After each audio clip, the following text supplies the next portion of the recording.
Bonjour. Bonjour. Le dimanche des Rameaux est la fête chrétienne qui ouvre les portes à la Semaine Sainte.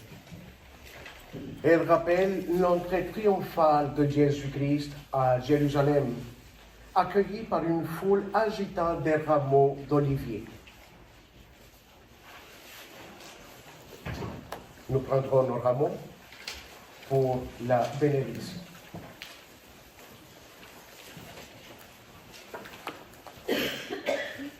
Tiré de l'Évangile de Saint Marc. Lorsqu'ils approchèrent de Jérusalem, vers Bethphagée et Béthanie, près du mont des Oliviers, Jésus envoie 2 de ses disciples et leur dit: « Allez au village qui est en face de vous.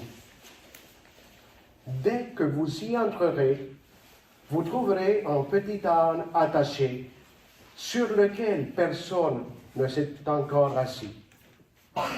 Détachez-le et amenez-le. Si l'on vous dit « Que faites-vous là ?» répondez « Le Seigneur en a besoin. » Mais il vous le renverra aussitôt. Ils partirent, trouvèrent un petit âne attaché près d'une porte, dehors, dans la rue, et ils le détachèrent. Des gens qui se trouvaient là leur demandaient: « Qu'avez-vous à détacher cet âne ?» Ils répondirent ce que Jésus leur avait dit, et on les laissa faire. Ils amenèrent le petit âne à Jésus, le couvrirent de leur manteau, et Jésus s'assit dessus. Alors beaucoup de gens étendirent leurs manteaux sur le chemin, d'autres des feuillages coupés dans les champs. Ceux qui marchaient devant et ceux qui suivaient criaient: « Hosanna! Béni soit celui qui vient au nom du Seigneur. Béni soit le règne qui vient. Celui de David, notre Père. Hosanna au plus haut des cieux. » Acclamons la parole de Dieu. Louange à toi, Seigneur Jésus. Dieu Tout-Puissant, daigne bénir ces rameaux que nous portons aujourd'hui pour fêter le Christ, notre Roi. Accorde-nous d'entrer avec lui dans la Jérusalem éternelle, lui qui règne avec toi et le Saint-Esprit pour les siècles des siècles. Amen. Au nom du Père et du Fils et du Saint-Esprit. Amen. Amen.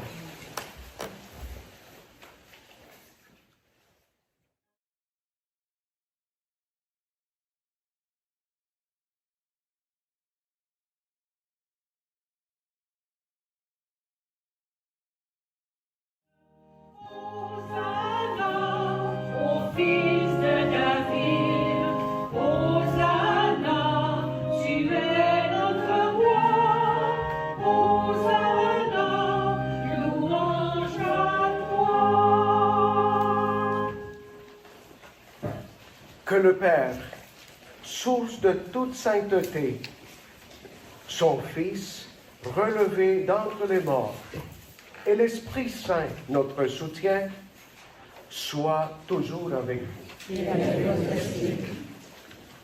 Tenant compte que nous avons déjà procédé à bénir les rameaux, qu'il y a eu une procession d'entrée, nous ne ferons pas l'acte pénitentiel. Nous prononçons maintenant la prière collecte, celle avant les lectures. Prions le Seigneur. Dieu éternel et tout-puissant, pour montrer au genre humain quel abaissement il doit imiter, Tu as voulu que notre Sauveur, dans un corps semblable au nôtre, subisse la mort de la croix. Accorde-nous cette grâce de retenir les enseignements de sa passion et d'avoir part à sa résurrection. Lui qui règne avec toi et le Saint-Esprit, maintenant et pour les siècles des siècles. Amen. Veuillez vous asseoir.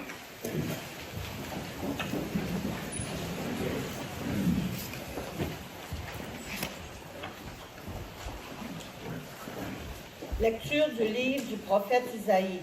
Le Seigneur, mon Dieu, m'a donné le langage des disciples pour que je puisse, d'une parole, soutenir celui qui est épuisé. Chaque matin, il éveille mon oreille pour qu'en disciple j'écoute. Le Seigneur, mon Dieu, m'a ouvert l'oreille, et moi, je ne me suis pas révoltée, et je ne me suis pas dérobée. J'ai présenté mon dos à ceux qui me frappaient, et mes joues à ceux qui m'arrachaient la barbe. Je n'ai pas caché ma face devant les outrages et les crachats. Le Seigneur, mon Dieu, vient à mon secours. C'est pourquoi je ne suis pas atteint par les outrages. C'est pourquoi j'ai rendu ma face dure comme pierre. Je sais que je ne serai pas confondu. Parole du Seigneur.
Lecture de la lettre de Saint Paul apôtre aux Philippiens. Le Christ Jésus, ayant la condition de Dieu, ne retint pas jalousement le rang qui l'égalait à Dieu. Mais il s'est anéanti, prenant la condition de serviteur et devenant semblable aux hommes. Reconnu homme à son aspect, il s'est abaissé, devenant obéissant jusqu'à la mort et la mort de la croix. C'est pourquoi Dieu l'a exalté. Il l'a doté du nom qui est au-dessus de tout nom, afin qu'au nom de Jésus, tout genou fléchisse au ciel, sur terre et aux enfers, et que toute langue proclame: Jésus-Christ est Seigneur, à la gloire de Dieu le Père. Parole du Seigneur.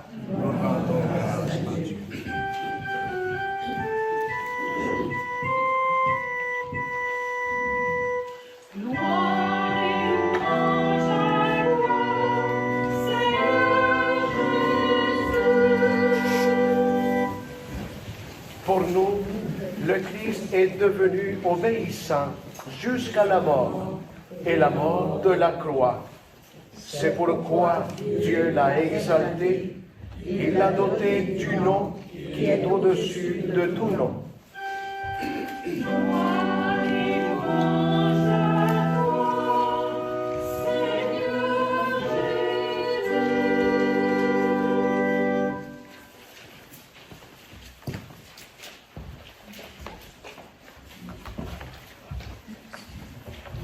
Passion de notre Seigneur Jésus-Christ, selon Saint Marc.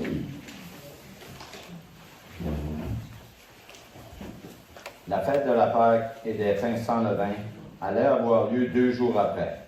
Les grands prêtres et les scribes cherchaient comment arrêter Jésus par deux, pour le faire mourir, car ils se disaient: Pas en pleine fête, pour éviter des troubles dans le peuple.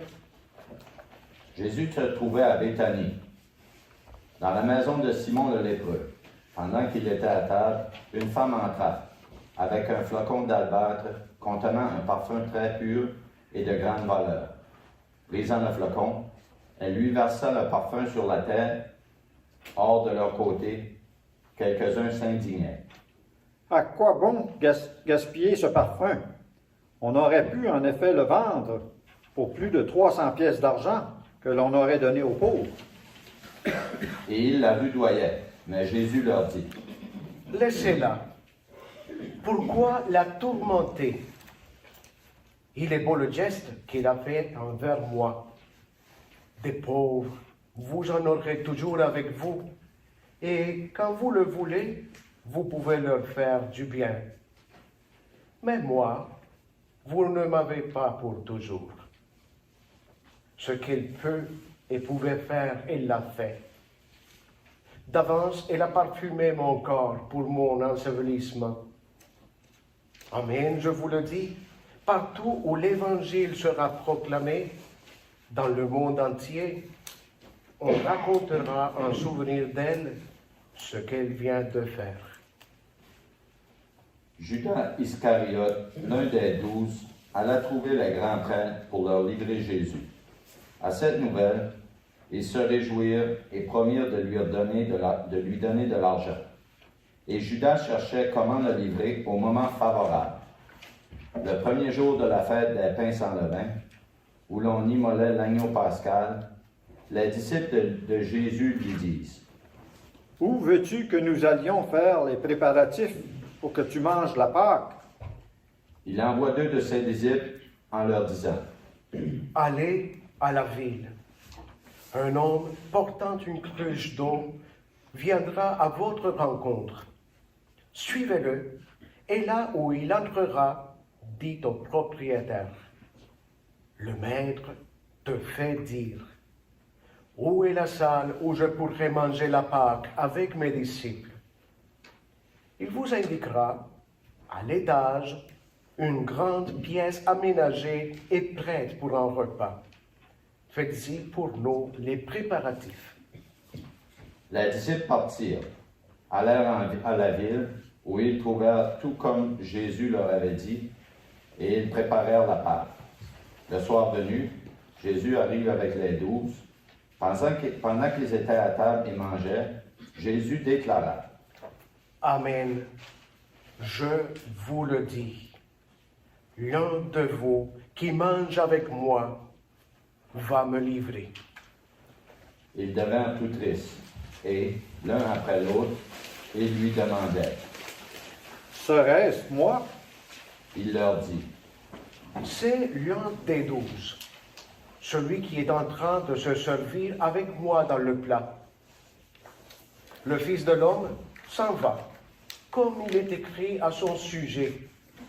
Mais malheureux celui par qui le Fils de l'homme est livré. Il vaudrait mieux pour lui qu'il ne soit pas né, cet homme-là. Pendant le repas, Jésus, ayant pris du pain et prononcé la bénédiction, le rompit et leur donna et dit, « Prenez, ceci est mon corps. » Puis, ayant pris une coupe et ayant rendu grâce, il la leur donna. Et ils en burent tous, et il leur dit, « Ceci est mon sang, le sang de l'alliance, versé pour la multitude. Amen, je vous le dis, je ne boirai plus du fruit de la vigne jusqu'au jour où je le boirai nouveau dans le royaume de Dieu. » Que ton sang nous sauve, agneau immolé. Après avoir chanté les psaumes, ils partirent pour le mont des Oliviers.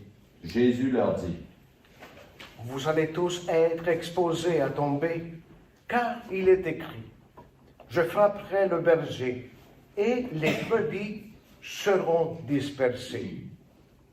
Mais une fois ressuscité, je vous précéderai en Galilée. » Pierre lui dit alors, « Même si tous viennent à tomber, moi, je ne tomberai pas. » Jésus lui répondit, « Amen, je te le dis, toi aujourd'hui, cette nuit même, avant que le coq chante 2 fois, tu m'auras renié 3 fois. » mais lui reprenait de plus belle, « Même si je dois mourir avec toi, je ne te renierai pas. » Et tous en disaient autant.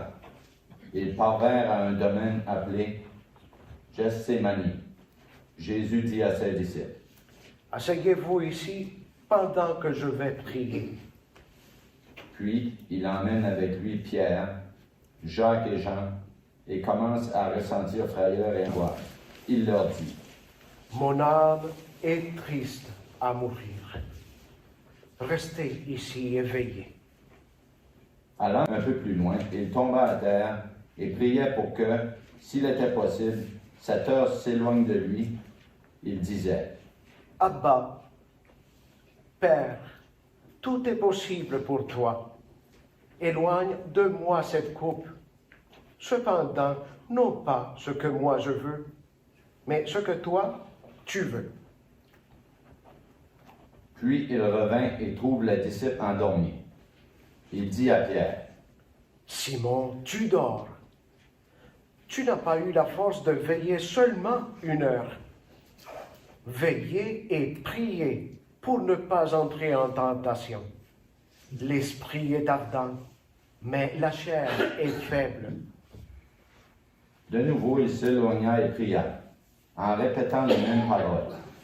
Et de nouveau, il vint près des disciples qu'il trouva endormis, car leurs yeux étaient alourdis de sommeil, et eux ne savaient que lui répondre. Une 3e fois, il revint et leur dit, « Désormais, vous pouvez dormir et vous reposer. C'est fait. L'heure est venue. Voici que le Fils de l'homme est livré aux mains des pécheurs. Levez-vous. Voici qu'il est proche, celui qui me livre. » Jésus parlait encore quand Judas, l'un des 12, arriva, et avec lui une foule armée d'épées et de bâtons, envoyés par les grands prêtres, les scribes et les anciens. Or, celui qui le livrait leur avait donné un signe convenu. « Celui que j'embrasserai, c'est lui.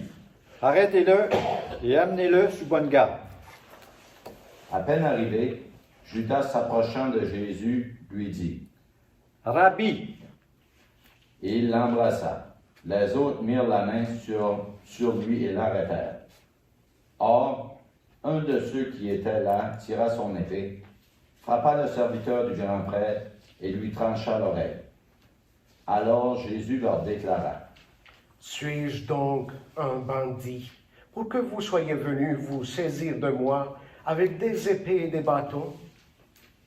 Chaque jour, j'étais auprès de vous dans le temple et en train d'enseigner, et vous ne m'avez pas arrêté. Mais c'est pour que les Écritures s'accomplissent. Les disciples l'abandonnèrent et s'enfuirent tous. Or, un jeune homme suivait Jésus. Il n'avait pour tout vêtement qu'un drap. On essayait de l'arrêter, mais lui, lâchant le drap, s'enfuit tout nu. Toi qu'on abandonne, reste auprès de nous. Toi qu'on abandonne, reste auprès de nous. Ils emmenèrent Jésus chez le grand prêtre. Ils se rassemblèrent tous, les grands prêtres, les anciens et les scribes. Pierre avait suivi Jésus à distance, jusqu'à l'intérieur du palais du grand prêtre, et là, assis avec les gardes, il se chauffait près du feu. Les grands prêtres et tout le conseil suprême cherchaient un témoignage contre Jésus pour le faire mettre à mort. Et ils n'en trouvaient pas. De fait, beaucoup portaient de faux témoignages contre Jésus, et ces témoignages ne concordaient pas. Quelques-uns se levèrent pour porter contre lui ce faux témoignage. Nous l'avons entendu dire, je détruirai ce sanctuaire fait de main d'homme, et en 3 jours, j'en rebâtirai un autre qui ne sera pas fait de main d'homme. Et même sur ce point, leur témoignage n'était pas concordant. Alors s'étant levé, le grand prêtre, devant tous, interrogea Jésus. Tu ne réponds rien? Que dis-tu des témoignages qu'il porte contre toi? Mais lui gardait le silence et ne répondait rien. Le grand prêtre l'interrogea de nouveau. Es-tu le Christ, le Fils du Dieu béni? Jésus lui dit, Je le suis. Et vous verrez le Fils de l'homme siéger à la droite du Tout-Puissant et venir parmi les nuées du ciel. alors le grand prêtre déchire ses vêtements et dit, Pourquoi nous faut-il des témoins? Vous avez entendu le blasphème? Qu'en pensez-vous? tous prononcèrent qu'il méritait la mort. Quelques-uns se mirent à cracher sur lui, couvrirent son visage d'une voile et le giflèrent en disant, Fais-le. et les gardes lui donnèrent des coups. Toi, le Fils de l'homme, viens régner chez nous. Toi, le Fils de l'homme, viens régner chez nous. Comme Pierre était en bas, dans la cour, arrive une des jeunes servantes du grand prêtre. Elle voit Pierre qui se chauffe le dévisage et lui dit, Toi aussi, tu étais avec Jésus de Nazareth. Pierre le nia. Je ne sais pas, je ne comprends pas de quoi tu parles. Puis il sortit dans le vestibule. Au dehors, alors un coq chanta. La servante, ayant vu Pierre, se mit à nouveau à dire à ceux qui se trouvaient là. Celui-ci est l'un d'entre eux. De nouveau, Pierre le nia. Peu après, ceux qui se trouvaient là lui disaient à leur tour, Sûrement, tu es l'un d'entre eux. D'ailleurs, tu es galiléen. alors il se mit à protester violemment et à jurer. Je ne connais pas cet homme dont vous parlez. Et aussitôt, pour la seconde fois, un coq chanta. Alors Pierre se rappela ces paroles de Jésus, que Jésus lui avait dites.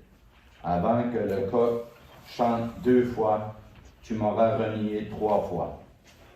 Et il fondit en larmes.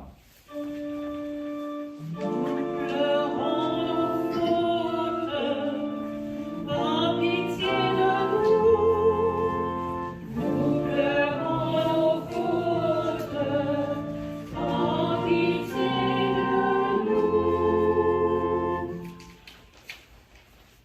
matin, les grands prêtres convoquèrent les anciens et les scribes, et tout le conseil suprême. Puis, après avoir ligoté Jésus, ils l'emmenèrent et le livrèrent à Pilate. Celui-ci l'interrogea. « Es-tu le roi des Juifs? » Jésus répondit. C'est toi-même qui le dis. Les grands prêtres multipliaient contre lui les accusations. Pilate lui demanda à nouveau. Tu ne réponds rien? Vois toutes les accusations qu'il porte contre toi. Mais Jésus ne répondit plus rien, si bien que Pilate fut étonné. À chaque fête, il leur relâchait un prisonnier, celui qu'il demandait. Or, il y avait en prison un dénommé Barabbas, arrêté avec des émeutiers pour un meurtre qu'il avait commis lors de l'émeute. La foule monta donc chez Pilate et se mit à demander ce qu'il leur accordait d'habitude. Pilate leur répondit. « Voulez-vous que je vous relâche le roi des Juifs? »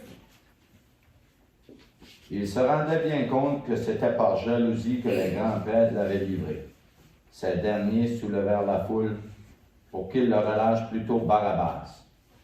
Et comme Pilate reprenait, « Que voulez-vous donc que je fasse de celui que vous appelez le roi des Juifs? » de nouveau ils crièrent. « Crucifie-le! » Pilate leur dit. Qu'a-t-il donc fait de mal? Mais ils criaient encore plus fort. Crucifie-le! Pilate voulait contenter la foule, relâcha Barabbas et, après avoir fait flageller Jésus, il le livra pour qu'il soit crucifié. Les soldats l'emmenèrent à l'intérieur du palais, c'est-à-dire dans le prétoire. Alors, il ressemblait toute la garde. Il le revêtait de pourpre et lui posent sur la tête une couronne d'épines qu'ils ont tressée. Puis, ils se mirent à lui faire des salutations en disant « Salut, mon roi des Juifs! » Il lui frappait la tête avec un roseau, crachait sur lui et s'agenouillait pour lui rendre hommage. Quand ils se furent bien moqués de lui, ils lui enlevèrent le manteau de pourpre et remirent ses vêtements. Que ton règne vienne, roi du Béthel. Que ton règne vienne, roi du Béthel. Puis, de là, ils l'emmenèrent pour le crucifier.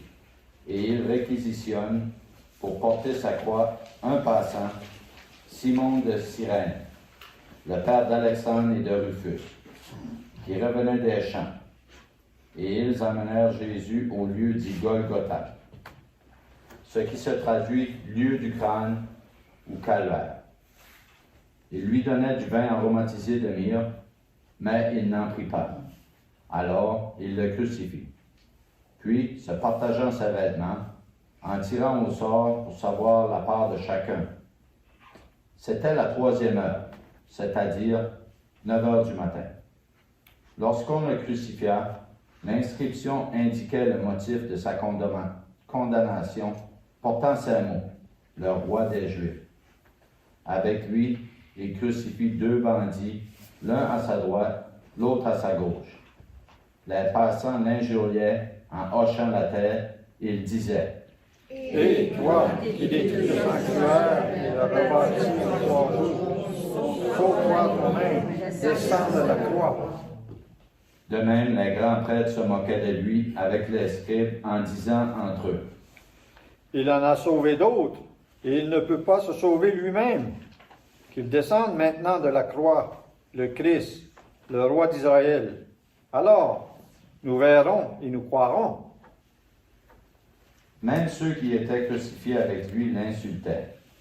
Quand il arriva la 6e heure, c'est-à-dire midi, l'obscurité se fit sur toute la terre jusqu'à la 9e heure. Et à la 9e heure, Jésus cria d'une voix forte. Éloi, Éloi, lema sabachthani, ce qui se traduit mon Dieu, pourquoi m'as-tu abandonné? L'ayant entendu, quelques-uns de ceux qui étaient là disaient, Voilà qu'ils appellent le prophète Élie. L'un d'eux courut tremper une éponge dans une boisson vinaigrée.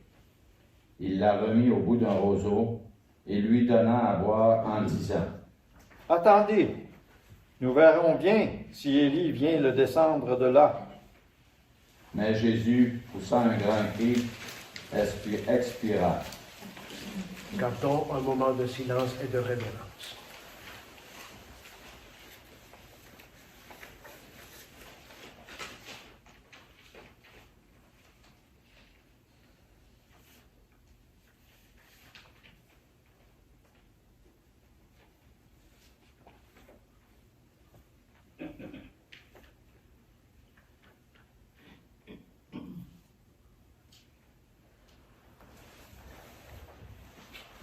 Le rideau du sanctuaire se déchira en deux, depuis le haut jusqu'en bas. Le centurion qui était là, en face de Jésus, voyait comment il avait expiré, déclara, Vraiment, cet homme était fils de Dieu. Toi qui nous sauves, roi de Jésus-Christ. Ô toi qui nous sauves, roi de Jésus-Christ.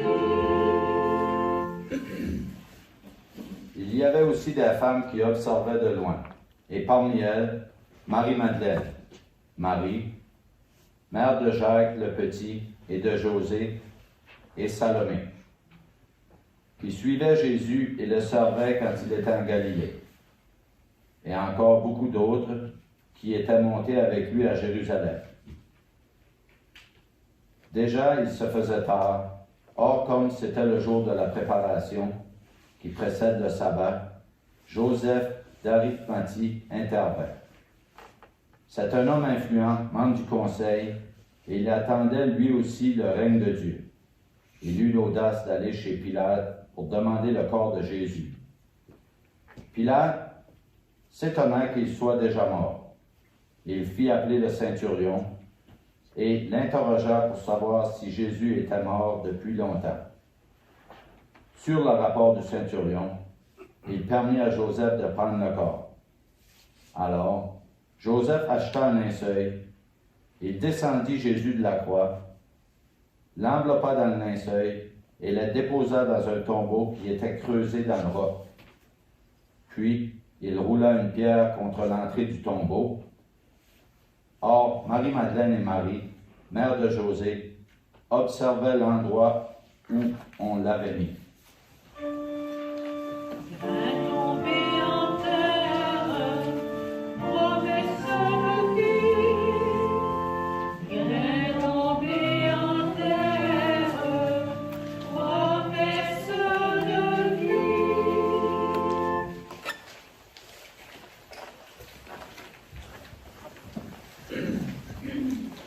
Vous pouvez vous asseoir.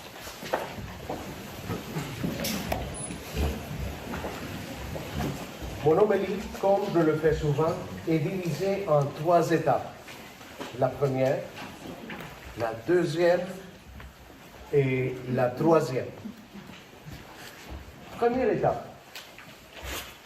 Nous nous rassemblons aujourd'hui pour ouvrir les portes à la semaine la plus importante de toute l'année pour un chrétien.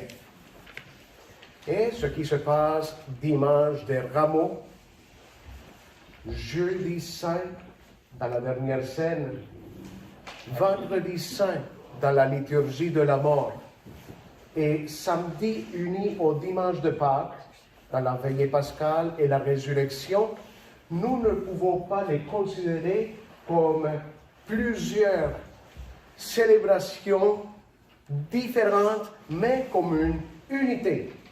L'ensemble fait une unité.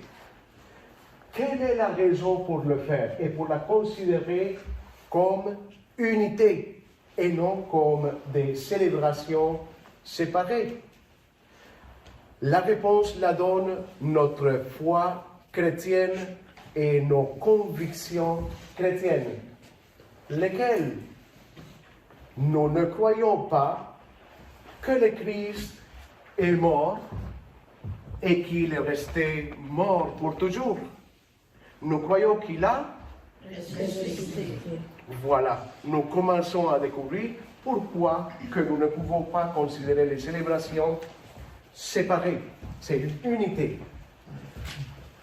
Nous ne pouvons pas penser non plus, parce que nous le croyons, que le Christ a souffert et que tout a fini là.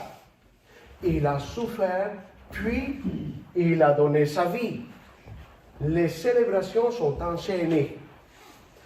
Il a souffert, il est mort, vous venez de le dire, il a ressuscité, et nous ne croyons pas seulement en la résurrection. Pour ressusciter, il faut d'abord mourir. Alors voyez-vous, les étapes sont enchaînées. Souffrir, donner sa vie, puis ressusciter. C'est un ensemble, c'est une unité. Et le cœur de notre foi chrétienne est célébré autour de cette unité. C'est pour cette raison, mes chers amis, que parmi toutes les semaines de l'année, la Semaine Sainte constitue et constituera toujours et partout le cœur de la vie chrétienne. Tout chrétien et toute chrétienne du monde doit célébrer la Semaine Sainte. L'abbé Carlos, parce que c'est imposé, c'est un fardeau et vous nous obligez à la... Non, non, pas du tout. Par conviction et non par imposition ni par obligation. Par conviction. Comme le mari qui s'adresse à son épouse, portant une fleur dans sa main, qui, non pas par imposition ni par obligation, lui dit « Mon amour, merci d'exister. Voici cette belle rose, elle est pour toi. Dans cette rose, je t'exprime mon amour total pour toi. Tu es le meilleur cadeau que j'ai reçu du ciel. Merci beaucoup. Tiens, une rose pour toi. Par imposition? Non. Par obligation? Non, parce que ça vient du cœur. Tiens, une belle rose pour toi.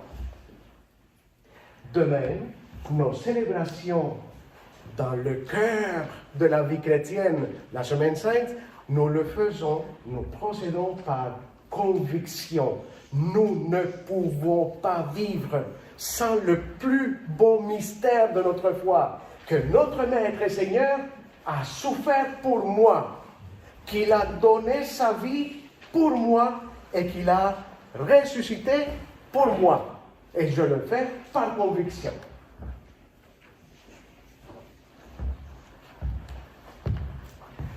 Deuxième étape. Nous avons pour la célébration d'aujourd'hui deux gestes, deux symboles qui nous font entrer en communion, en commune union avec le mystère que nous célébrons et avec le Christ Jésus. Quel est le premier symbole qui nous fait entrer en communion? Le tout début de la célébration du dimanche des rameaux. Par le geste de porter un rameau dans nos mains, nous nous unissons au peuple d'Israël qui, dans la joie et avec conviction encore, ils ont dit, les prophéties ont eu lieu. Dieu a accompli sa promesse. Il n'y a pas d'autre personne que nous devons attendre. Le Messie est là. Acclamons-le avec des rameaux. Hosanna au fils de David. C'est lui. Oui, il n'y a pas d'autre. C'est lui. C'est Hosanna au plus haut du ciel. Et en les portant et en le faisant à notre tour, nous entrons en commune union, en communion avec le peuple d'Israël. Alors, si vous le réalisez comme il faut, tous les âges durant tous les siècles de l'humanité, on a porté des rameaux, chaque génération pour dire, c'était pas juste le peuple d'Israël. Pour nous aussi, il est notre Messie. Hosanna au plus haut des cieux.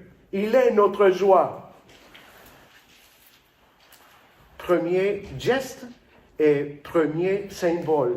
Nous ne portons pas de rameaux parce qu'il faut porter des rameaux. Non, parce que je veux entrer en communion avec la joie du peuple de Dieu, génération après génération. Et moi, je le fais, moi aussi, à mon tour. Et pour signifier cette joie, il y a deux choses importantes au début de la célébration. La première, tous les prêtres au monde entier, le pape, les évêques, les cardinaux, les diacres, tous les ministres du Très-Haut, nous portons en ce jour des vêtements rouges. Remarquez que je ne suis pas habillé en noir. Je ne suis pas habillé en mauve non plus. Je porte des vêtements rouges, en rouge éclatant, beau, pour signifier la joie du peuple qui célèbre aujourd'hui l'entrée triomphale de notre Seigneur, pas seulement dans Jérusalem, mais dans la nouvelle Jérusalem, quand nous sommes ici sur terre, et la Jérusalem qui nous attend beaucoup plus tard au ciel. Un beau rouge de joie. Voilà la raison pour laquelle nous utilisons la couleur. Et l'autre, au début de la célébration, j'ai proclamé ici un évangile dans lequel nous l'avons bien entendu. Les gens criaient de joie. Hosanna au fils de David. Hosanna. Il est arrivé parmi nous. Hosanna pour transformer notre vie. Jésus est roi de notre vie et roi de l'univers. Or, qu'il soit béni le rouge qu'il porte, qu'il soit béni nos rameaux, notre signe de communion avec les enfants de Dieu, avec le peuple de Dieu, et qu'il soit béni cet évangile par lequel nous entrons en communion avec la joie de Dieu. Conclusion de cette partie, caractéristique de la première partie de la célébration, la joie à laquelle Dieu nous invite pour accueillir notre roi. Il n'y en a pas d'autre, c'est lui qui est mort et qui a ressuscité pour nous. Est-ce que c'est clair? Oui.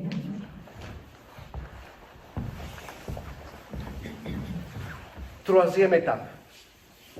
S'il y a eu un moment pour la joie d'acclamer notre roi et notre Dieu parmi nous, maintenant la célébration, je vais le faire avec mon corps, va faire un tour total.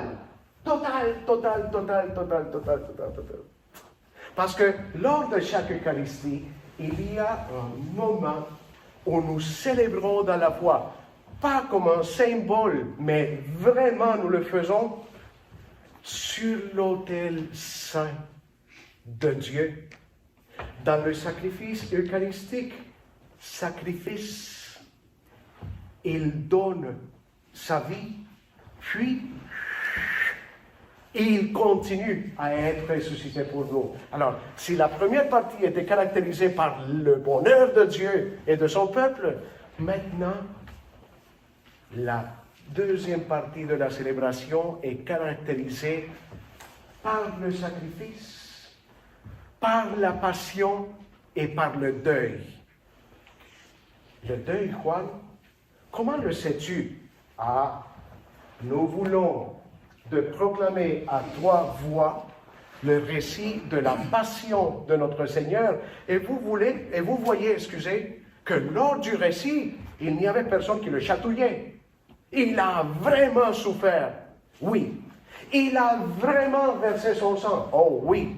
Il a vraiment été crucifié. C'est de la souffrance, ça. Oui ou non? Oui. Terrible. Et pour le démontrer, pour le signifier, pour renforcer cette troisième explication et deuxième partie de la célébration, nous proclamons la passion. Il souffre. nous laissons un message avec lequel je vais finir l'homélie. La vie des êtres humains est toujours caractérisée et marquée par les contrastes. Nous le disons verbalement. Nous disons qu'après la tempête vient le beau temps. Oui, le beau temps ou le calme. Et nous disons aussi qu'après la nuit, on a le jour. Pour signifier que notre vie est remplie de contrastes. Et après la peine et la douleur profonde de notre souffrance, de la croix que nous portons sur nos épaules, parce que ça ne sort pas de pointe à la croix, chacun de nous et chacune de nous porte une croix lourde sur les épaules. Je ne sais pas si vous le saviez. Chacun porte sa croix. Mais quelle est la promesse du Christ aujourd'hui? Ne vous inquiétez pas. J'ai donné ma vie pour toi et voici ma promesse. Après la croix et la tempête de ta vie vient le beau temps. Et après la nuit et l'obscurité de ta vie vient le jour. Ne t'inquiète pas. Il faut d'abord passer par la croix pour goûter, goûter aux délices de la résurrection. Le bonheur de Dieu. Voilà la célébration d'aujourd'hui. Nous l'acclamons comme roi et nous réalisons que la vie est faite de contrastes, mais dans les moments les plus sombres de notre vie, la promesse de Dieu s'impose. Ne vous inquiétez pas, à chaque fois que je donne ma vie par les mains du prêtre, du ministre ordonné, je renouvelle ma promesse pour toi. Tu ne vas pas rester pour toujours dans l'obscurité de ta nuit. Tu vas t'en sortir. Voilà une belle promesse. Tu ne vas pas rester pour toujours avec l'épaule défaite du poids de ta croix. Tu vas être capable. Tu ne vas pas rester pour toujours dans les larmes à cause de ton deuil et de ta perte. Le jour viendra où tu vas avoir un beau sourire de nouveau sur ton visage. Le jour viendra, je le promets. Et pour mettre le sceau de Dieu, le prêtre, l'évêque, le pape impose les mains sur le pain et sur le vin pour renouveler constamment la promesse de Dieu pour toi. Plus que ça, tu meurs. Amen.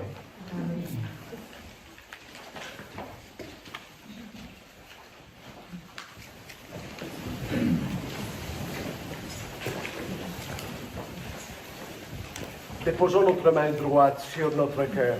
Fiers et convaincus de notre foi, disons d'une même voix.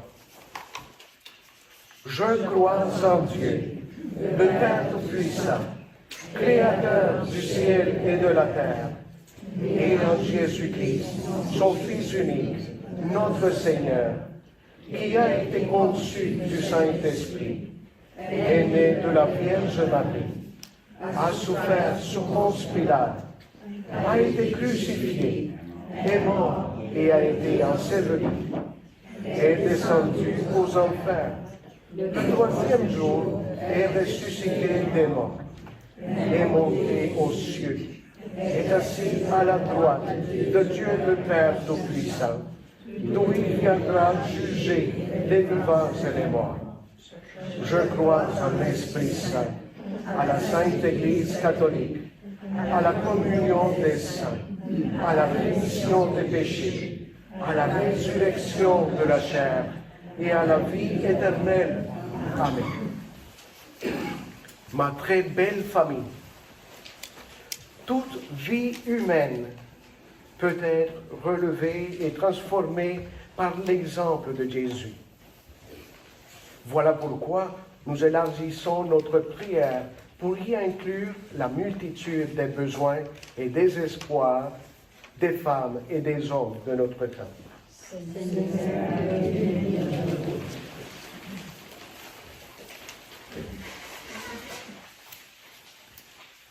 Prions pour les responsables élus de notre État, afin que le souci du bien commun les inspire continuellement à la manière de Jésus. Seigneur, illumine notre route. Prions pour les enfants et les adultes qui se préparent à recevoir le baptême en adhérant à l'enseignement de Jésus dans leur engagement quotidien. Seigneur, illumine notre route. Prions pour les gens qui accompagnent les catéchumènes afin que leur passion inspire ceux et celles qui se préparent à franchir le seuil de la foi. Seigneur, illumine notre route.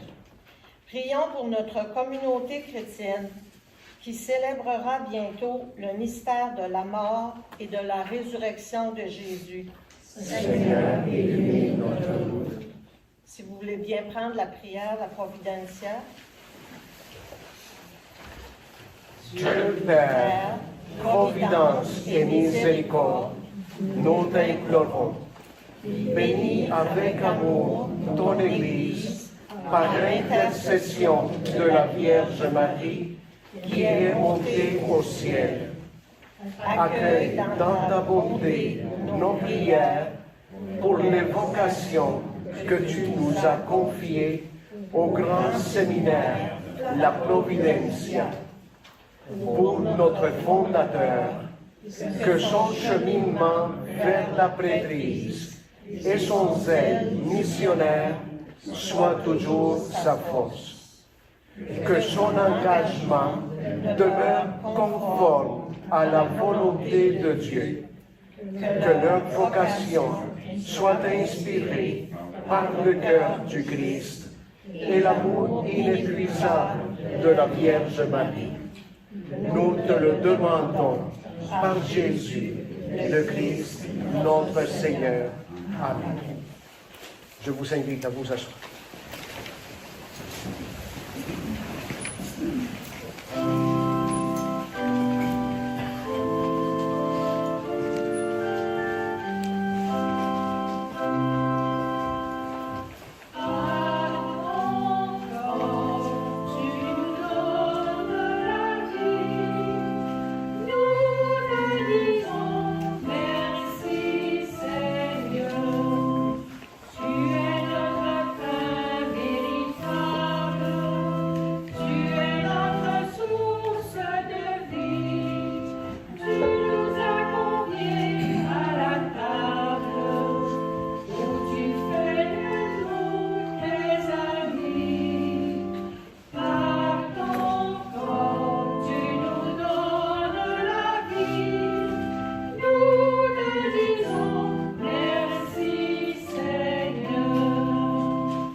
Prions ensemble au moment d'offrir le sacrifice de toute l'Église. Souviens-toi, Seigneur, de la passion de ton Fils. Ne tarde pas à nous réconcilier avec toi. Il est vrai que nous n'avons pas mérité ton pardon, mais nous comptons sur ta miséricorde et sur la grâce du sacrifice de Jésus. Lui qui vit et qui règne avec toi et le Saint-Esprit pour les siècles des siècles. Amen. Le Seigneur soit avec vous. Et avec votre esprit. Élevons notre cœur. Nous le devons vers le Seigneur. Rendons grâce au Seigneur notre Dieu. Cela est juste. Vraiment, il est juste et il est bon de te rendre gloire, de t'offrir notre action de grâce toujours et en tout lieu, à toi, Père très saint, Dieu éternel et tout-puissant, par le Christ, notre Seigneur. Alors qu'il était innocent, il a voulu souffrir pour les coupables. Et sans avoir commis le mal, il s'est laissé juger comme un criminel. En mourant, il détruit notre péché et en ressuscitant, il nous fait vivre. Il nous sanctifie. C'est par lui que la terre et le ciel, le peuple de Dieu avec tous les anges, ne cessent de t'acclamer en chantant.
Toi qui es vraiment saint, toi qui es la source de toute sainteté, nous voici rassemblés devant toi et dans la communion de toute l'Église.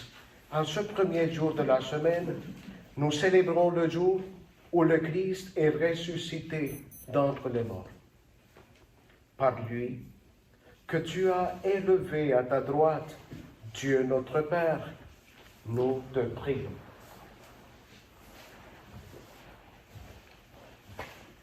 Sanctifie ces offrandes en répandant sur elles ton esprit.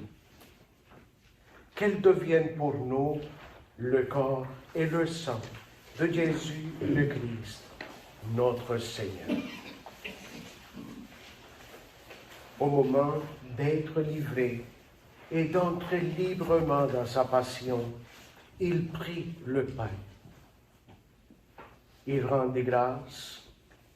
Il le rompit et le donna à ses amis en leur disant: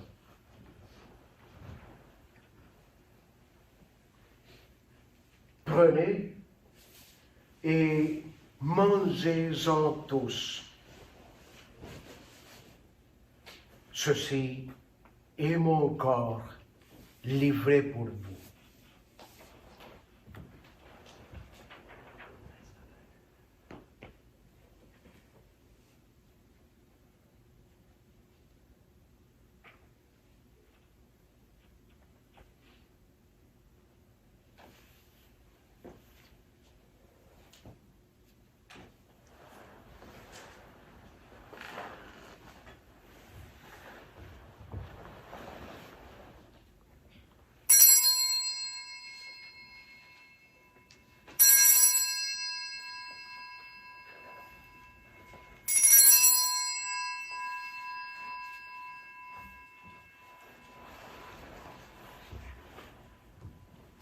De même, à la fin du repas, il prit la coupe. De nouveau, il rendit grâce et la leur donna en disant: Prenez et buvez-en tous, car ceci est la coupe de mon sang, le sang de l'alliance nouvelle et éternelle, qui sera versé pour vous et pour la multitude en rémission des péchés.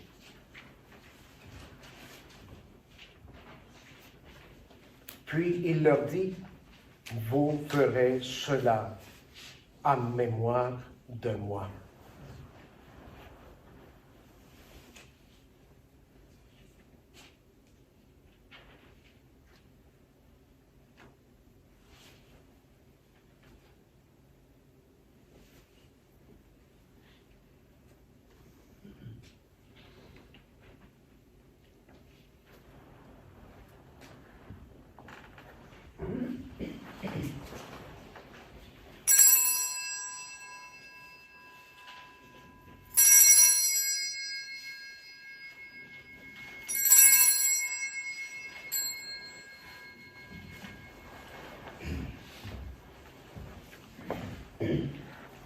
Il est grand le mystère de notre foi. Nous proclamons ta mort, Seigneur Jésus. Nous célébrons ta résurrection. Nous attendons ta venue dans la gloire. Faisant ici mémoire de la mort et de la résurrection de ton Fils, nous t'offrons, Seigneur, ce pain qui nous comble de vie et cette coupe de bénédiction qui nous assure le salut. Et nous te rendons grâce, car tu nous as choisis, malgré ce que nous sommes, pour servir en ta présence. Humblement, nous te demandons qu'en ayant part au corps et au sang du Christ, nous soyons rassemblés par l'Esprit Saint en un seul corps. Souviens-toi, Seigneur, de ton Église, répandue à travers le monde. Fais-la grandir dans ta charité avec le pape François, notre évêque Gaëtan et tous ceux qui ont la charge de ton peuple. Souviens-toi aussi de nos sœurs et de nos frères qui sont déjà partis vers la maison du Père dans l'espérance de la résurrection, spécialement de Marcel Dion-Allard, Valmont Lagacé, Bruno Vallière, Gérard Poirier, Mariette Baudouin dans son premier anniversaire, Claudette Beaulieu, les parents défunts de Pierre Renaud, les parents défunts Landry, par Tibet et Marjolaine Landry, Yvette Boris, Marguerite, Octave, Odile et Régis Galland. Reçois-les dans ta lumière auprès de toi. Sur nous tous, enfin, nous implorons ta bonté.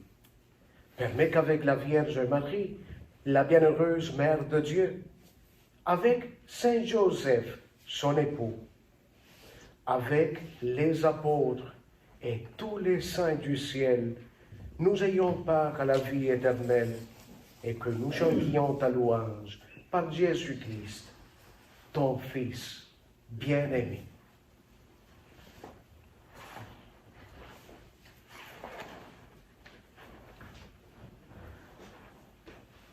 Par lui, avec lui et en lui. À toi, Dieu le Père Tout-Puissant, dans l'unité du Saint-Esprit, tout honneur et toute gloire pour les siècles des siècles.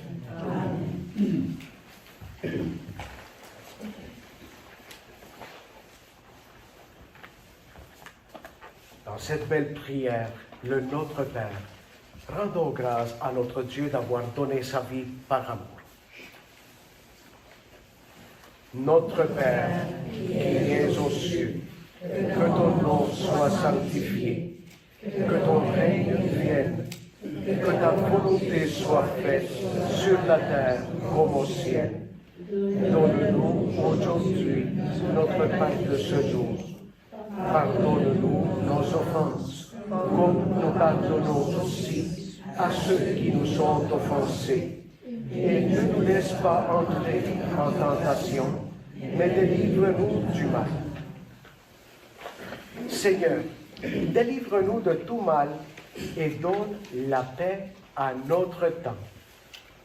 Par ta miséricorde, libère-nous du péché.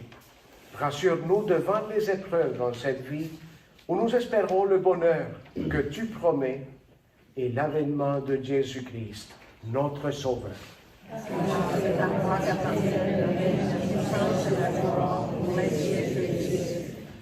Seigneur Jésus-Christ, tu as dit à tes apôtres, je vous laisse la paix, je vous donne ma paix. Ne regarde pas nos péchés, mais la foi de ton Église. Pour que ta volonté s'accomplisse, donne-lui toujours cette paix et conduis-la vers l'unité parfaite.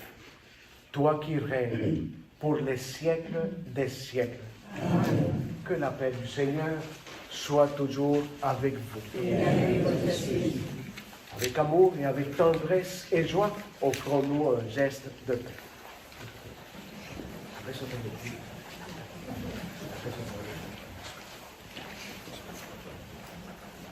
La paix soit avec vous. La paix soit avec vous. La paix soit avec vous.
Heureux les invités au repas du Seigneur. Voici l'agneau de Dieu, celui qui enlève le péché du monde.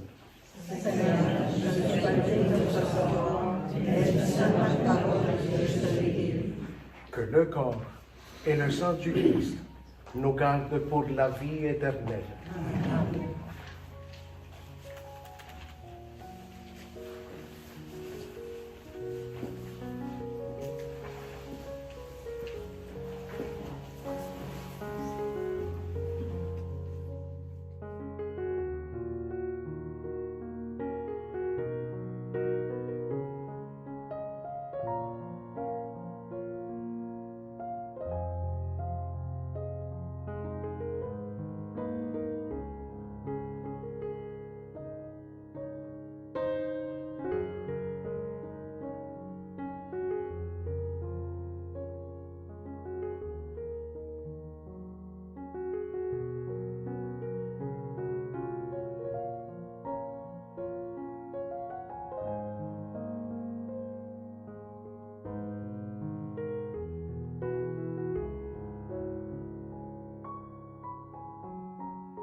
Prions le Seigneur.